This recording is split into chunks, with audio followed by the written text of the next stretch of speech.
These are the updates that we have since the court resumed after lunch. Prosecutor Maureen Comey said she thinks that it's unlikely that Jane will testify today. She said that they intend to call Enrique Santos after Bongolan's testimony ends, but says his testimony should be brief. Jane is one of Combs' accusers who is using a pseudonym during this trial. Assistant U.S. Attorney Madison Smizer has resumed her questioning of Brianna Bongolan, a longtime friend of Cassie Ventura. Smizer directed Bongolan back to the incident on the balcony of Ventura's Los Angeles apartment. Bongolan testified she was asleep with her ex-girlfriend on a couch in Ventura's apartment when she heard Sean Combs banging on the door in September of 2016. Ventura was in her bedroom at the time. Bongolan told her ex-girlfriend to hide in the guest bathroom and then went to the balcony herself to appear casual. Bongolan said she hid the other woman at the time, testifying, "I didn't want to expose her to things that I see." She made a marijuana cigarette on the balcony facing away from the door when Combs came out to the balcony. "I either lit the blunt or was about to light it," Bongolan said. "He basically came up behind me, he lifted me up, and then had me on top of the rail." Bongolan testified Combs grabbed her chest and then held her by her armpits over the railing. Her feet were dangling above the railing, she said. Bongolan is about 5 feet tall. Combs repeatedly yelled, "Do you know what the fuck you did?" according to her testimony. Bongolan said she still doesn't know what Combs was talking about at the time. She recalled responding something like, "I don't know what the fuck I did." After about 15 seconds dangling over the balcony railing, Combs threw her on the balcony furniture. Keep in mind, we first were made aware of this incident when Cassie Ventura was on the stand.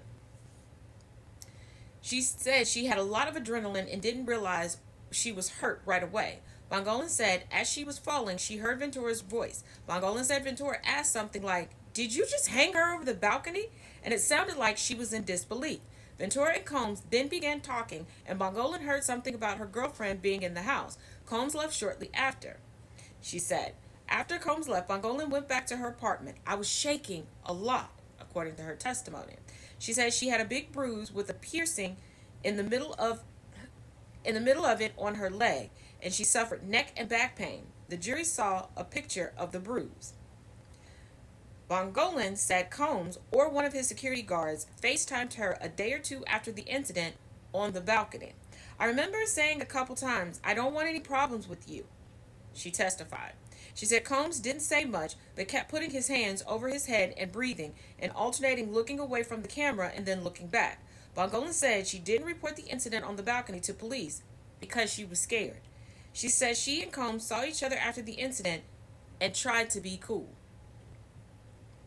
Bongolan testified she told her managers about the incident, and one advised her to at least see a chiropractor if she was too scared to do anything else. Bongolan said she saw a chiropractor that day, but did not disclose who caused her injuries when asked. The jury was also shown a photo of Bongolan's neck and back that appeared reddened and covered with bandages. The image shown was actually a photo of an iPhone displaying the original picture. Bongolan said her ex-girlfriend took the picture and she couldn't airdrop it.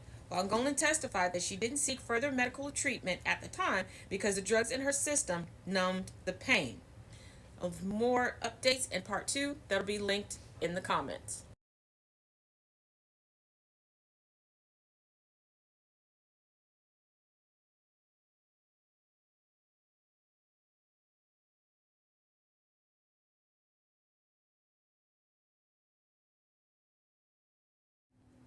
Part 2. Bongolan said the last time she hung out with Combs and Ventura was around New Year's in 2018.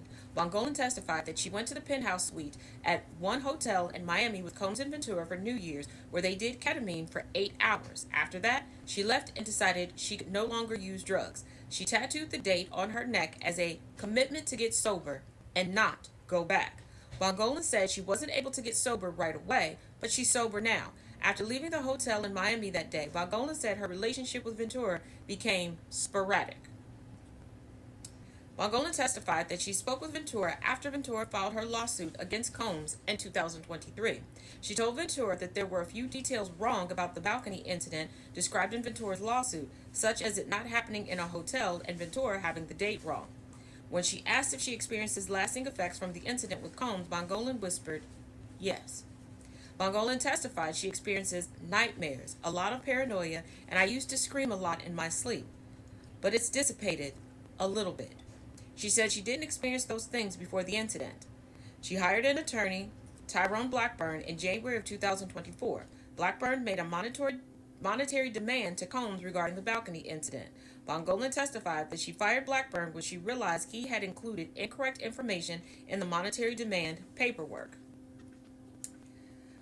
Bongolan testified that a music producer named Rob Holliday reached out to her in early 2024. She said Holliday had been one of her best friends for a long time, and he was also friends with Combs. She said Holliday called her on FaceTime, and he appeared to be in Combs' backyard in Beverly Hills. Bongolan testified that Holliday told her he was calling on behalf of Combs, and he was authorized to talk about settling with me. Bongolan confirmed that about a month or two after she spoke with Holliday, her current attorney helped her file a lawsuit against Combs. She said she is no longer friends with Holliday. This man used anything and everything to try to get away with all of his bullshit. Bongolan said she is seeking $10 million in her lawsuit against Combs, but says she's not expecting any money to come from her testimony at this trial. She said she filed the lawsuit against Combs, and I quote, because I wanted to seek justice for what happened to me.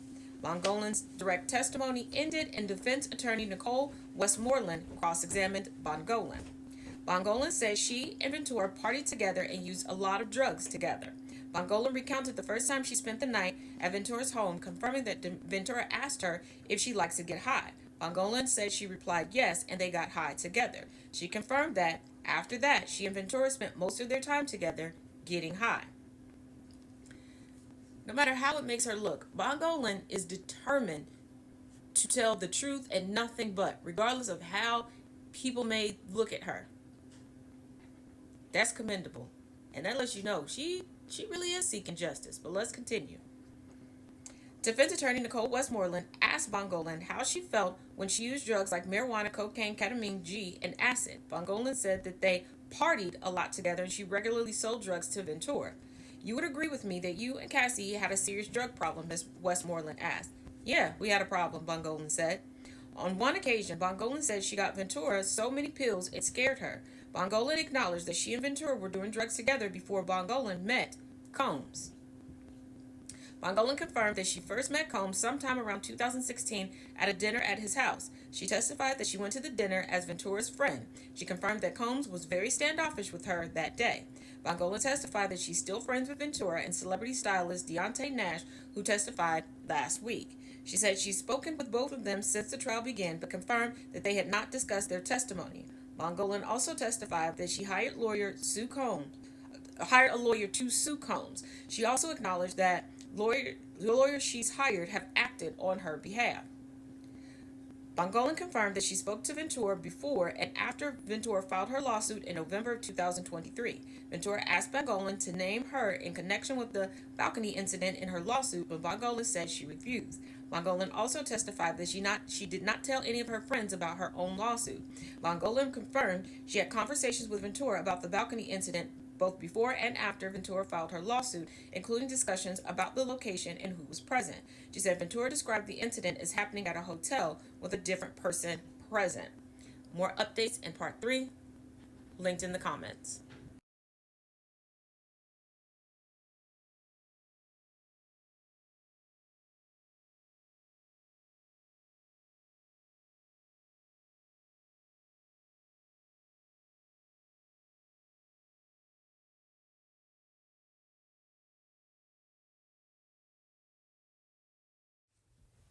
Part 3. Westmoreland questioned Bongolan's allegation that she saw Combs throw a knife at Ventura, suggesting she doesn't actually remember that incident. Bongolan told prosecutors in an interview that Ventura and Combs would get in knife fights sometimes, according to interview notes referenced by Westmoreland.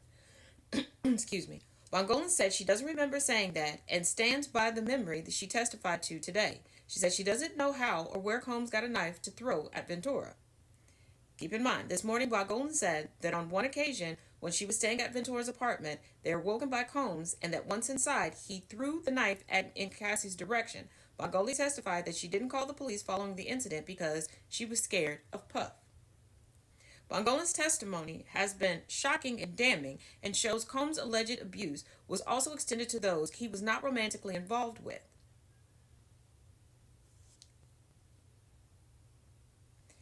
Westmoreland suggested that during Bongolan's first meeting with prosecutors, she did not mention that Combs told her, "I could kill you." Bongolan said she didn't remember when she told the government about the incident. Westmoreland also suggested that Bongolan later told prosecutors the incident happened at a party, not a photo shoot. Bongolan said she did not remember if she said that. The defense attorney said the first demand letter from Bongolan's attorney alleged that Combs said he could kill her while she was hanging over the balcony. Bongolan testified that those were not her words and that the two incidents did not happen at the same time. She said she fired her attorney after that. Westmoreland suggested that Bongolan did not mention certain details about the balcony incident during her first meeting with prosecutors, such as Combs banging on the door and telling her ex-girlfriend to hide in the bathroom. Bongolan said she did not remember. Westmoreland suggests that Bongolan told the government Combs groped her on the balcony. Bongolan said she told prosecutors where his hands grabbed her when he picked her up. The defense attorney also suggested that Bongolan's second demand letter claimed Combs grabbed her breast so hard she had bruises. Bongolan said she does not remember what the letter said. Each time that the prosecution, I'm sorry, not the prosecution, the defense gets up to cross-examine someone, I'm like, are they sitting there listening to the original testimony and taking notes? Because it's like they just came up with a plan of action and be damned what was said beforehand. But the jury has now been dismissed for the day. Defense attorney Nicole Westmoreland said she likely has about 30 more minutes to an hour left in cross-examination for Bongolan, the longtime friend of Ventura, which will pick back up tomorrow morning. And beginning then, I will bring you more updates on the case. As always, let me know your thoughts in the comment section.